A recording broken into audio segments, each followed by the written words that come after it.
Hi, Lance Walker at Michael Johnson Performance, and today we're showing how we're using the Zen Pro 5900 from PowerVibe and Whole Body Vibration in more of an integrated application with some of the day-to-day performance training that goes on here at Michael Johnson Performance.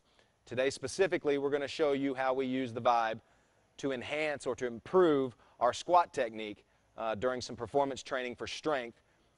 Our subject here is Brian Abadi. He's a basketball specialist here at Michael Johnson Performance, and he's going to demonstrate some of the key things with the squat that we see that need some enhancement, and the Vibe is the perfect adjunctive therapy tool to jump in and make spot-on corrections to the squat technique in order to enhance performance, increase strength, and decrease the potential for injury. What Brian's going to demonstrate is one of the most common problems we see with squat technique in our young athletes. The first one is a lack of depth, lack of squat depth. The Vibe is a great tool to use to improve squat depth. We'll show you the typical structural problem we see there. Could be any number of things. Hip mobility, could be an ankle mobility, could be a knee stability, could be all the way down into the subtalar joint or all the way up into the lumbopelvic. Either way, the squat depth is significantly limited in that athlete.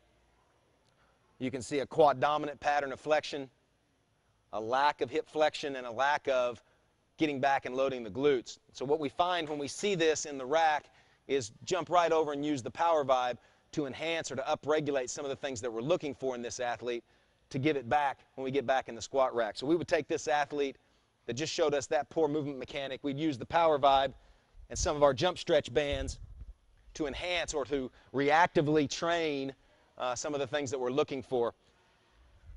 So Brian now is going to get on the Vibe. What I'm going to do is use the jump stretch bands here to pull him into a compensation that I saw in the squat. Specifically, the compensation was a lack of hip flexion and a lack of glute activation. So what I want to try to do is pull his hips back up underneath him, in essence forcing him to think about pushing his hips away as we'd like to see a typical squat happen.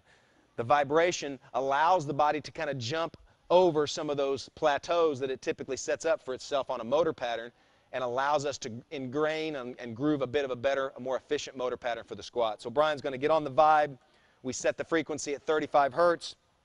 Manual setting. I'm providing enough resistance here that now Brian's going to use toe touch balance on the Vibe, and now he's going to have to produce some counterforce to this, and that counterforce now is pushing his hips back. And now what you see now as he comes up is now the Vibe is allowing us a little bit of reactive neuromuscular training to groove a better motor pattern.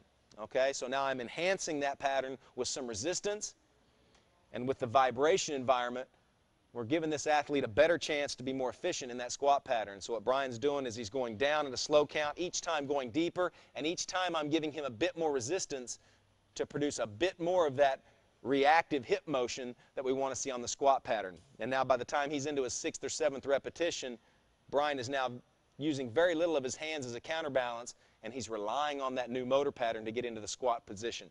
Now we take him directly off of that. We've upregulated that squat pattern. We've grooved it a bit using the vibration. Now what we typically see is the pattern is much cleaner. It's much easier to get into that efficient squat pattern. And let's see if now the hips, now you see the first motion now is the hips coming back. And that's typically what we see when we involve vibration training with some of our basic RNT training to upregulate some of the systems we want to groove a more efficient motor pattern.